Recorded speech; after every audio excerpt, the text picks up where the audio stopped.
Namaste. Kia ora tatou. I'm honored to be here among such distinguished colleagues to provide the university sector's perspective on international education and our collaboration with India. I am not an expert on India, but I have overseen a few successful twinning programs, supported several research projects, and developed multiple study abroad programs to India, taking students into different experiences ranging from community engagement programs to hiking in the Himalayas to working in Bollywood studios. It's a fascinating country, and I'm very excited to be going back in just a few months later this year.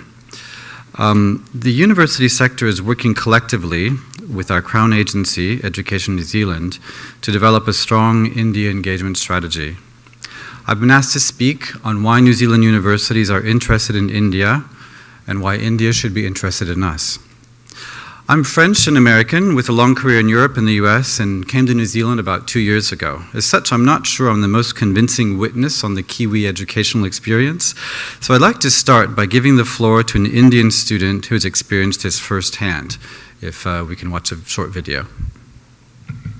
I'm Reno Johnson Chalakal. I'm from India.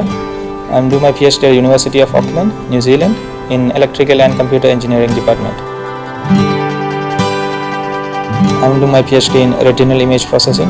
So basically we are trying to develop an automatic system to screen the presence of diabetes. Such a system can help the patients in developing countries to prevent the vision loss due to diabetic retinopathy. I moved to New Zealand from India in 2015. The learning style that I found here was like we are in charge of what we are doing here and no one else is interfering in our research. My supervisor is really a cool person, he's really friendly. We usually have meetings every week and in that we usually discuss the progress of the research and he might input some valuable comments, so it's quite useful. In New Zealand, we get to handle the labs and the labs are very sophisticated with all the latest technologies, so we can implement almost everything that we are developing theoretically into practice. So there are a few reasons why I chose New Zealand. The first among them was because it offered PhD courses at a domestic fee. It was based on the rankings I selected the University of Auckland. My favorite thing that I felt in New Zealand was it offers a perfect work-life balance. So we work here only for 5 days. 2 days I kept apart to spend quality time with the family. I was able to bring my family after 6 months after I arrived here. The wife of a PhD student is allowed to work for full-time here. So that could support me here in Auckland. And also I love my family with me. They are finding us very happy here.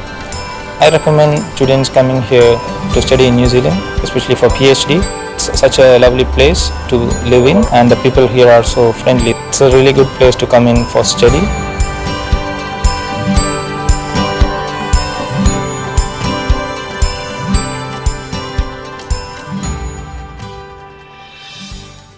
As alluded to previously by several speakers, there's a long history between India and New Zealand, and we share many things in common, our Commonwealth heritage, our important democratic traditions, and others.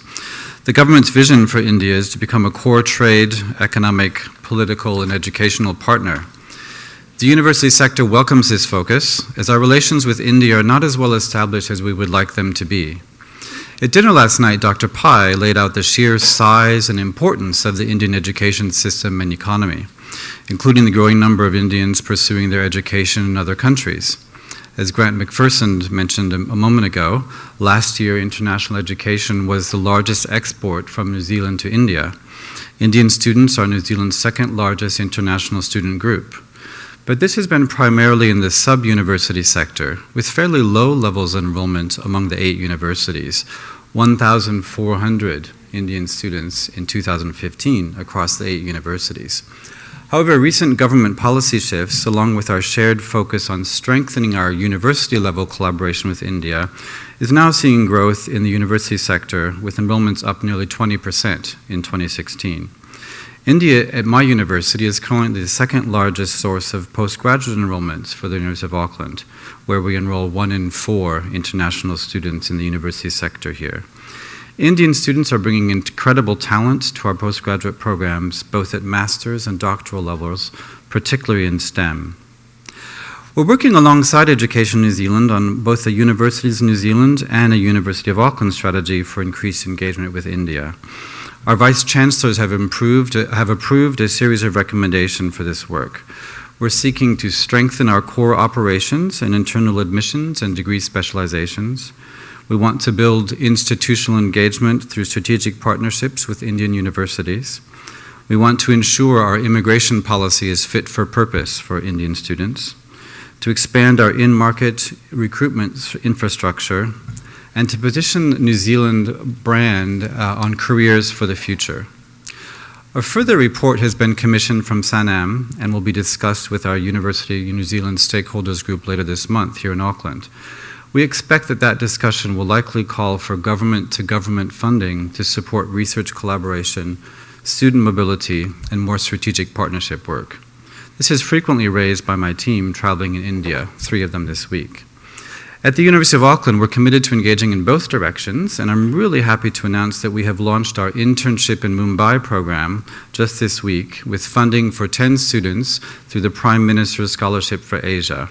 Just last night I heard from my career services colleagues that we'd received 30 applications within 24 hours of opening the program. So clearly students are interested in understanding what India has to offer. Government has also supported our India strategy with scholarship funding for Indian students choosing one of our 8 universities here. I believe 4 of our University of Auckland students will receive the New Zealand Excellence Awards in person this afternoon. We have also launched a $500,000 scholarship fund, attracting many high-quality applications from Indian postgraduate STEM students. The education experience in New Zealand offers a first-rate experience. All 8 of our universities are ranked in the top 3% globally, and the University of Auckland is ranked 82 in the world in QS. A recent global survey of students studying abroad found that 93% of international students who choose to study here in New Zealand find their primary motivator is the strong reputation of our university system. Our system places student success and well-being as our core priority, as several of our speakers have pointed out today. We were the first country to introduce a code of practice for pastoral care. Only education providers who are approved signatories of the code are allowed to enroll international students. Our work rights policy is also world-leading, as you saw in the video. It's an important part of our PhD experience. Our doctoral tuition strategy has seen the highest growth in the OECD, bringing international doctoral enrollments almost on par with domestic. International PhD students are funded at the same level as domestic students, resulting in PhD tuition in a top 100 university at less than $5,000 a year. This has helped raise the research output of our university system, increase our reputation rankings, and keep our high-quality educational system moving forward in an increasingly competitive landscape.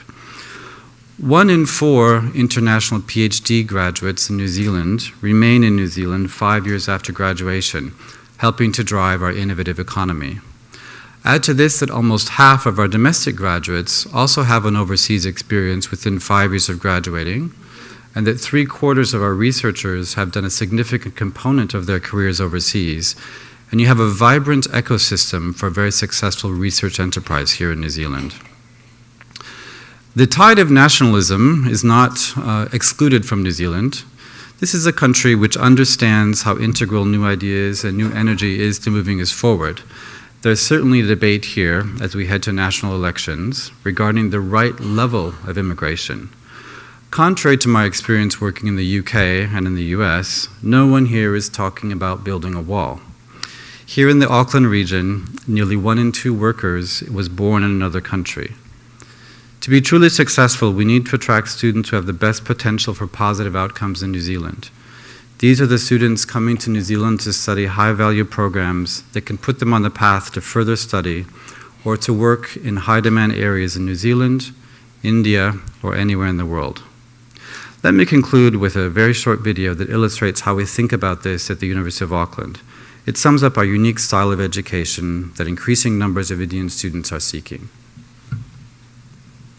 Never stop looking. Never stop learning. Never stop searching, discovering, discerning. Never stop dreaming, creating, advancing, and innovating. Be restless. Strive, so the things we all treasure can thrive. And through your journey to the top, persist, prevail. break norms, blaze trails, and never, never, never stop. Thank you.